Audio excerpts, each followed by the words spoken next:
Hello, good afternoon. আজকে একটা বাসন্তী পোলাও আর মাটনের রেসিপি শেয়ার করব।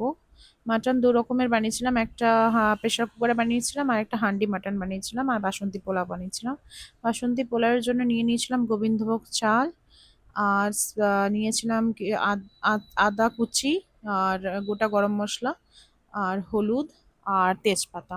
নেওয়ার পরে গোবিন্দভোগ চালটাকে ভালো করে ধুয়ে জল ঝরিয়ে নিয়েছিলাম। জল ঝরিয়ে নেওয়ার পরে একটা পাত্রের মধ্যে ওটা ঝরঝরে করে নিয়েছিলাম। গোবিন্দভোগ চালটাকে জল থাকলে হবে না, একদম ভালো করে জলটা ঝেড়ে নিতে হবে। তারপর এটা ঘরে বানানো ঘি, কিছুটা ঘি দিয়েছিলাম। ঘরে বানানো ঘিটা সেন্টটা খুব ভালো হয় তাই দিয়েছিলাম। দিয়ে তেজপাতাগুলো দিয়ে দেব, আর গোটা গরম মশলাটা দেব, দেন হলুদটা দেব। হলুদটা একটু দেখে দেখে দিতে হবে, বেশি হলুদ হয়ে গেলে খুব হলুদ হলুদ লাগবে, তাই একটু মেপে মেপে হলুদটা দিতে হবে। দেওয়ার পরে আর তারপরে কিছু আদাটাকে একদম ছোট করে কুচিয়ে রেখেছিলাম, সেই আদা কুচিটাও দিয়ে দেব। দেওয়ার পরে এটা ভালো করে মাখিয়ে নিতে হবে, একদম ভালো করে মাখাতে হবে। মাখিয়ে নিয়ে এটাকে আধ ঘন্টা এক ঘন্টা, সরি আধ ঘন্টা নয়, ১ ঘন্টা, ১ ঘন্টা ঢেকে দিয়ে রেস্ট দিতে হবে।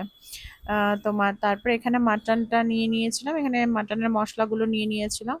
হান্ডি মাটনের জন্য হান্ডিটাকে গরম করতে দিয়ে দিয়েছিলাম, তার মধ্যে সর্ষের তেল দিয়ে দেবো বেশি করে। বেশি করে দেওয়ার পরে তার মধ্যে দেবো তোমার তেজপাতা, গোটা গরম মশলা দিয়ে দেবো। গরম মশলা দেওয়ার পরে তারপরে এটা একটু গরম হয়ে গেলে এতে কিছু পেঁয়াজ কুচি দিয়ে দেবো। তোমার দিয়ে এটাকে ভালো করে নাড়াতে হবে, মানে পেঁয়াজটাকে একটু ভাজা ভাজা করে নেব। দিয়ে ভাজা ভাজা করে নেওয়ার পরে এখানে মশলার মধ্যে নিয়েছিলাম আদা, রসুন, একটু পেঁয়াজ, টমেটো, কাঁচা লঙ্কা, আর এই দই, তোমার টক দই দিয়ে ভালো করে এই বেটে নেবো। এটা মিক্সারে দিয়ে বেটে নেবো। দিয়ে এখানে যে প্রেশার কুকারের মাটনটা, সেই মাটনটা এখানে নিয়েছি। নেওয়ার পরে এতেও পেঁয়াজ কুচি দিয়ে দেবো। দেওয়ার পরে তোমার এখানে একটু টমেটো কুচি দিয়ে দেবো। দেন তারপরে যে মাটনটা তোমার ওখানে হান্ডির মাটনের জন্য, এটা তোমার আমি এবার গ্যাসটা বন্ধ করে দিয়েছি। গ্যাসটা বন্ধ করার পরে তোমার তেলটা গরম হয়ে গেছে, পেঁয়াজগুলো একটু ভাজা ভাজা হয়ে গেছিলো বলে গ্যাসটা বন্ধ করে দিয়ে তার মধ্যে আমি এবার ওই আদা জিরে বাটা, ওই লঙ্কা বাটাটা, দইটা ওইটা দিয়ে দিলাম। দেওয়ার পরে এখানে ধনে গুঁড়ো, জিরে গুঁড়ো, হলুদ, আর ২ রকমের লঙ্কা গুঁড়ো, আর নুন একবারে দিতে হবে। দিয়ে কিছু গোটা পেঁয়াজ, গোটা রসুন, আর গোটা কাঁচা লঙ্কা, আর ধনেপাতা কুচি দিয়ে ভালো করে এটা সিল করে দিতে হবে। এটা একবারে সিল হয়ে গেল, আটা দিয়ে সিল করে দিতে হবে। দিয়ে এখানে যেরকম মাটনটা, এই রেসিপিটা আমি আগেও মাটনের শেয়ার করেছিলাম, সেই মাটনটা এখানে করছিলাম প্রেসার কুকারে। তো ওইটা করবো, ওইটা কেউ দেখতে চাইলে আমার এই প্রোফাইলে দেওয়া আছে, চেক করে নিতে পারো।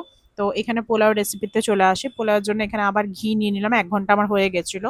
১ ঘন্টা হওয়ার পরে এখানে ঘি নিয়ে নিয়েছিলাম, তাতে কাজুগুলো ভেজে নিলাম। ভেজে নেওয়ার পরে এখানে আমি দিয়ে দিলাম বাসন্তী পোলাওয়ের সেই চালটা, যেটা মেখে রেখেছিলাম আমি, গোবিন্দভোগ চালটাকে, ওটাকে ভালো করে দিয়ে এটা ভালো করে এবার ভাজা ভাজা করে নিতে হবে। একদম ভালো করে একদম গ্লাস ফাইন যখন দেখাবে, চালগুলো যখন চকচক করবে, সেই তখন অবধি ভাজতে হবে, একটু বেশি করে কিন্তু ভাজতে হবে এটা। একদম ভাজা ভাজা হয়ে যাওয়ার পরে তার মধ্যে তোমার এর মধ্যে আমি কিছু কিশমিশ অ্যাড করে দেবো। অ্যাড করার পরে এটাতে তোমার আর একটুখানি নেড়ে নেবো, বা আর একটু ২-৩ মিনিট মতো নেড়ে নেবো। নেড়ে নেওয়ার পরে এতে আমি দেব জল। এবার জলটা কিন্তু অবশ্যই গরম জল দিতে হবে, আর জলটা খুব পরিমাণ মতো দিতে হবে। তোমার চাল যতটা থাকবে ততটার পরিমাণেই তোমাকে কিন্তু জল দিতে হবে। তো জলটা দেওয়ার পরে তাতে আমি নুন দিয়ে দেবো। নুন দেওয়ার পরে এটা আমি সেদ্ধ হতে দিয়ে দেবো। বেশিক্ষণ কিন্তু টাইম লাগে না, এটা খুব তাড়াতাড়ি হয়ে যায়, ওই ৫-৭ মিনিটের মধ্যেই হয়ে যায় সেদ্ধ। তারপর তোমার আমি দিয়ে দেবো একটু চিনি আর একটু কাঁচা লঙ্কা দিয়ে এটাকে ভালো করে মিক্স করে নেবো। এটা মিক্স করে নিলেই আমাদের একদম বাসন্তী পোলাও রেডি। আর এদিকে আমার ওই মাটনটা যেটা প্রেসার কুকারে হচ্ছিল সেটাও আমার অলমোস্ট রেডি হয়ে গেছে। আর হান্ডি মাটনটা আমি ২.৫ ঘন্টা মতো সিমে রেখেছিলাম, ওটাও আমার সেদ্ধ হয়ে গেছিলো। দেন আমার মাটন রেডি হয়ে গেছে। ভালো লাগলে রেসিপিটা অবশ্যই শেয়ার করো, আর একটা লাইক করে দিও। Bye bye.